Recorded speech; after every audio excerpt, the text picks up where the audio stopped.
שלום לכם. בפעם הקודמת ראינו מטריצות שהיו מבחינתנו פשוט טבלאות של מספרים. וראינו איך אפשר להשתמש במטריצות הללו כדי לייצג גרפים. הפעם אני רוצה להפוך את הסיפור למעניין יותר, ולכן אני רוצה להגדיר פעולות חשבון על מטריצות. כדי לשמור את העניינים פשוטים, אני אניח שכל המטריצות שלי הן מה שנקרא ריבועיות, כלומר עם אותו מספר שורות ועמודות. זה גם מה שקורה בפועל עם גרפים. למספר הזה של שורות ועמודות אני אקרא הסדר של המטריצה. במטריצה שבדוגמה שלנו הסדר הוא 4. כמו כן, כדי להגדיר פעולת חשבון בין שתי מטריצות, אני אצטרך ששתי המטריצות יהיו מאותו סדר. אני לא אציין את ההנחה הזו במפורש מעכשיו. לצורך הדוגמה, בואו ניקח שתי מטריצות מסדר 2, A ו-B. אז הסכום שלהן יהיה מטריצה מסדר 2, שהאיברים בה הם סכום של האיברים מאותו מקומות ב-A ו-B. מה שנקרא חיבור איבר-איבר של המטריצות. הנה הדרך הפורמלית לתאר את זה. למטריצות מכל סדר, לא רק 2. האיבר בכניסה ה-ij של A ועוד B הוא סכום של האיבר בכניסה ה-ij של A ועוד האיבר בכניסה ij של B. זה מסיים את ההגדרה של חיבור, שהיא פשוטה. אפשר היה לחשוב שנגדיר כפל באותו האופן, גם כן כפל איבר-איבר.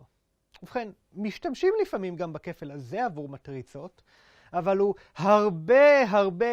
הרבה פחות מועיל מאשר הכפל שאני הולך להגדיר, ושההגדרה שלו תהיה יותר מסובכת. למעשה, ההגדרה שאני הולך לתת של כפל מטריצות היא לטעמי אחת מההגדרות החשובות במתמטיקה. בדיוק בגלל כמה שהפעולה הזו מתגלה כשימושית ומעניינת בהמון הקשרים.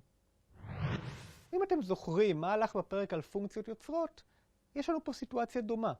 שם דיברתי על פולינומים, שהיו אובייקט מתמטי חדש, שעל פניו נראה כמו דרך מסורבלת לסדר בו רשימה של מספרים. גם הגדרתי עליהם חיבור איבר-איבר, וכפל שהוגדר בצורה יותר מעניינת. שם זה היה מועיל, וזה גם מה שאנחנו הולכים לעשות פה.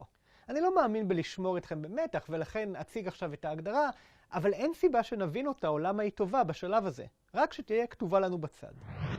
אז ככה, אם A ו-B הן מטריצות ריבועיות מסדר n, אז המכפלה שלהן היא מטריצה ריבועית מסדר n, כך שהכניסה ה-ij שלה היא סכום.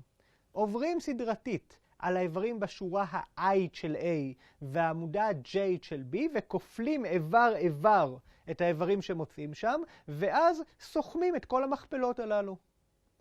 זו הגדרה קשה, כאמור. אין סיבה שנבין אותה מיד. במקום זה, אני רוצה להראות את הקשר שלה לגרפים, ואני מקווה שזה יעזור. אז הנה לנו דוגמה עם גרף מכוון נחמד בעל 3 צמתים. השאלה שאני רוצה לענות עליה היא זו. כמה מסלולים באורך 2 בדיוק יש מצומת מספר 1 לצומת מספר 3? יש מעט מסלולים כאלו, כך שאפשר לספור את כולם במפורש. יש 2 מסלולים שבהם עוברים מצומת 1 אל צומת 2, באחת משתי הקשתות שמחברות ביניהם. ואז עוברים מצומת 2 אל צומת 3.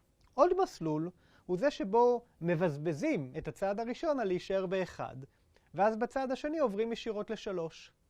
והמסלול האחרון הוא זה שבו בצעד הראשון עוברים מ-1 אל 3, ואז מבזבזים את הצעד השני על להישאר בתוך 3.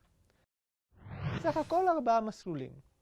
בואו נראה עכשיו איך כפל מטריצות מאפשר לנו לספור את כולם בלי שנצטרך להתחיל לסמן קשתות בגרפים. המטריצה המייצגת של הגרף פשוטה למדי כי בחרתי אותה להיות פשוטה. כל האקשן קורה בשורה מספר 1 ועמודה מספר 3.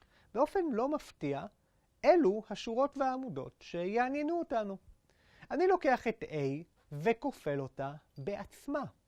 שלא במפתיע לתוצאה הזו אני קורא A בריבוע. אני לוקח את A בריבוע ומסתכל על הכניסה בשורה 1 והעמודה 3 שלה. אני רוצה שנשתכנע שהמספר שיהיה שם אכן מתאים למספר המסלולים מאורך 2 מצומת 1 לצומת 3. על פי ההגדרה היבשה, התוכן של הכניסה הזו שווה לסכום של 3 מכפלות. בואו נסתכל על כל מכפלה בנפרד.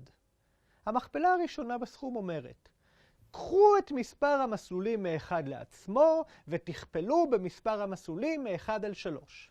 היא בעצם מתאימה לסיטואציה שבה הצעד הראשון נשאר ב-1 והשני עובר ל-3, שזה אחד מהמקרים שראינו. המכפלה יוצאת 1 כפול 1. המכפלה השנייה בסכום אומרת, קחו את מספר המסלולים מ-1 אל 2 ותכפילו אותם במספר המסלולים מ-2 אל 3. זה מתאים לשני המקרים שבהם אנחנו עוברים מ-1 אל 2 ואז אל 3. המכפלה במקרה הזה היא 2 כפול 1. עכשיו אני מקווה שכבר ברור שהמכפלה השלישית מתאימה לסיטואציה שבה עוברים מ-1 אל 3 ואז מ-3 אל עצמו. והמכפלה במקרה הזה היא 1 כפול 1. סך הכל קיבלנו 1 ועוד 2 ועוד 1, כלומר 4. זו הייתה דוגמה, אבל הרעיון עובד באופן כללי. הניסוח הכללי ביותר הוא זה. הכניסה ה-ij בחזקה ה-nית של a שווה למספר המסלולים מאורך n מ-i אל j בגרף ש-a מייצגת. את ההוכחה של הטענה הזו נראה בפעם הבאה. להתראות בינתיים.